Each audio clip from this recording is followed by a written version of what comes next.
Movie शुरू भी नहीं हुई थी, सिर्फ एक ट्रेलर दिखाया गया था।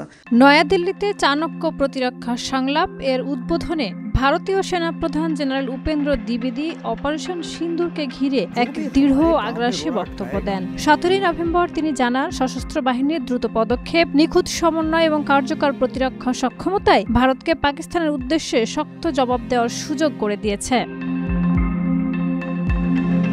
অপারেশন সিঁদুরকে তিনি মাত্র 88 ঘন্টার এক ট্রেলার বলে উল্লেখ করে সতর্ক করে দেন, পরিস্থিতি তৈরি হলে পুরো ছবিটা আরো ব্যাপক, আরো শক্তিশালী হবে। তার ভাষায়, পাকিস্তান যদি সুযোগ দেয় তবে ভারত তাদের শিখিয়ে দেবে প্রতিবেশীর প্রতি দায়িত্বশীল আচরণ কাকে বলে।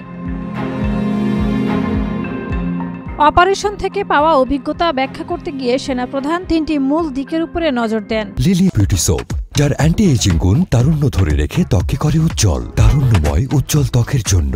রিমার্ক, বাহিনীর মধ্যে সমন্বয়, দীর্ঘমেয়াদী যুদ্ধের জন্য পর্যাপ্ত সরবরাহ নিশ্চিত করা এবং কমান্ড শৃঙ্খলের প্রতিটি স্তরে দ্রুত সিদ্ধান্ত নেওয়ার সক্ষমতা। তিনি বলেন, যে কোনো সামরিক অভিযানে সিদ্ধান্ত নেওয়ার সময় খুব সীমিত থাকে, তাই নিচের পর্যায় থেকে শীর্ষ পর্যায় সবাইকে মুহূর্তের মধ্যেই সঠিক সিদ্ধান্তে পৌঁছাতে হবে।